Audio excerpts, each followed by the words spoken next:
नमस्कार दोस्तों। जब दीमक लकड़ी को खाती है तो बाहर से सब कुछ बिल्कुल ठीक दिखाई देता है, लेकिन अंदर ही अंदर पूरी संरचना खोखली हो चुकी होती है। आज भारतीय अर्थव्यवस्था के साथ भी कुछ ऐसा ही हो रहा है। ऊपर से तस्वीर मजबूत दिखती है, जीडीपी ग्रोथ, शेयर बाजार की ऊंचाइयां, विदेशी निवेश की बातें, बट अंदर ही अंदर रुपया एक साइलेंट लेकिन बेहद खतरनाक खतरे में बदलता जा रहा है। और अब इस खतरे पर दुनिया के बड़े फाइनेंशियल संस्थानों में से एक बैंक ऑफ अमेरिका ने खुली चेतावनी दे दी है। बैंक ऑफ अमेरिका की रिपोर्ट में साफ शब्दों में कहा गया है, rupee weakness is now a 5 channel threat to India's economy. यानी रुपया कमजोर होना अब सिर्फ एक्सपोर्ट को फायदा पहुंचाने वाली कहानी नहीं रह गई है, बल्कि ये पूरी भारतीय अर्थव्यवस्था के लिए मल्टी डायमेंशनल रिस्क बन चुका है। अब सबसे पहले समझते हैं कि पहले रुपया कमजोर होना अच्छी खबर क्यों मानी जाती थी। पारंपरिक सोच ये थी कि रुपया कमजोर होगा तो एक्सपोर्ट सस्ते होंगे, विदेशी खरीदार ज्यादा सामान खरीदेंगे, एक्सपोर्ट बढ़ेगा और जीडीपी को सपोर्ट मिलेगा। ये लॉजिक उस दौर में काम करता था जब भारत की इकोनॉमी इंपोर्ट पर इतनी निर्भर नहीं थी और वैल्यू चेन देश के अंदर मजबूत थी। लेकिन बैंक ऑफ अमेरिका कहता है कि आज भारत की इकोनॉमी पूरी तरह बदल चुकी है। आज इंडिया सिर्फ ट्रेड ड्रिवन नहीं है, बल्कि कैपिटल फ्लो ड्रिवन इकोनॉमी बन चुका है। आज भारत में मोबाइल बनता है, लेकिन उसके कंपोनेंट इंपोर्ट होते हैं। Electronics, machinery, semiconductor, capital goods सब इंपोर्ट।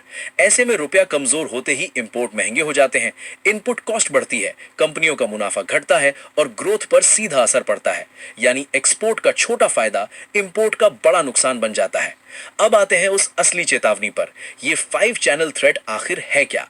सबसे पहला और सबसे खतरनाक चैनल है सेंटिमेंट और कॉन्फिडेंस चैनल। जब रुपया लगातार कमजोर होता है तो निवेशकों के मन में डर बैठ जाता है कि कैपिटल इनफ्लो कमजोर हो रहा है, एक्सटर्नल रिस्क बढ़ रहा है और पॉलिसी स्पेस सिकुड़ रहा है। नतीजा ये होता है कि विदेशी पोर्टफोलियो निवेशक यानी एफपीआई पैसा निकालने लगते हैं। इक्विटी और बॉन्ड मार्केट में भारी उतार चढ़ाव आता है, कॉर्पोरेट सेक्टर नए निवेश टाल देता है।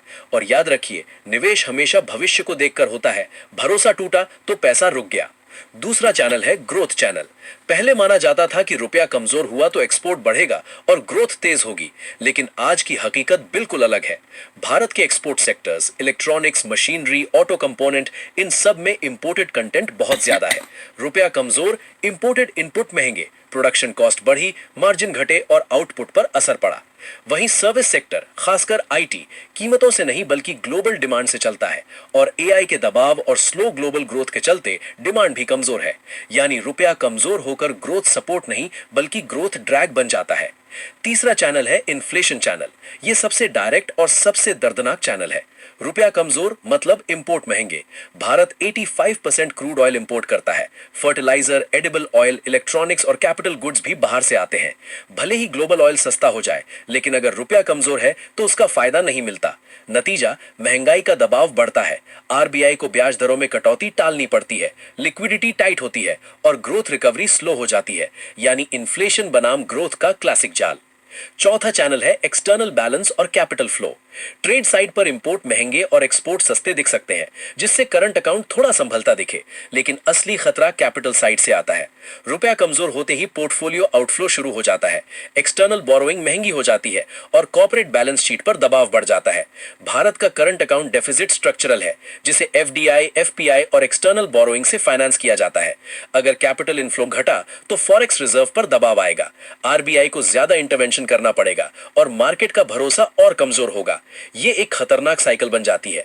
और पांचवा आखिरी चैनल है फिस्कल चैनल, यानी सरकार पर सीधा असर। रुपया कमजोर मतलब सरकार का खर्च बढ़ना। फर्टिलाइजर सब्सिडी बढ़ेगी, फ्यूल सपोर्ट बढ़ेगा, फूड और लॉजिस्टिक कॉस्ट बढ़ेगी और सबसे बड़ा झटका डिफेंस इंपोर्ट पर पड़ेगा, क्योंकि वो भारी मात्रा में विदेशी मुद्रा में होते हैं। दूसरी तरफ आरबीआई को फॉरेक्स बेचने पड़ते हैं, उसका सरप्लस घटता है और सरकार को मिलने वाला डिविडेंड कम हो जाता है। यानी खर्च ज्यादा, रेवेन्यू कम, फिस्कल डेफिसिट पर double pressure. Bank of America की सबसे बड़ी चेतावनी यही है कि रुपी वीकनेस अब सेक्टोरल नहीं बल्कि सिस्टेमिक रिस्क बन चुकी है। यानी ये किसी एक सेक्टर की समस्या नहीं है, पूरी economy, capital flow, fiscal health और ग्रोथ सब कुछ अब करेंसी की मजबूती से जुड़ चुका है।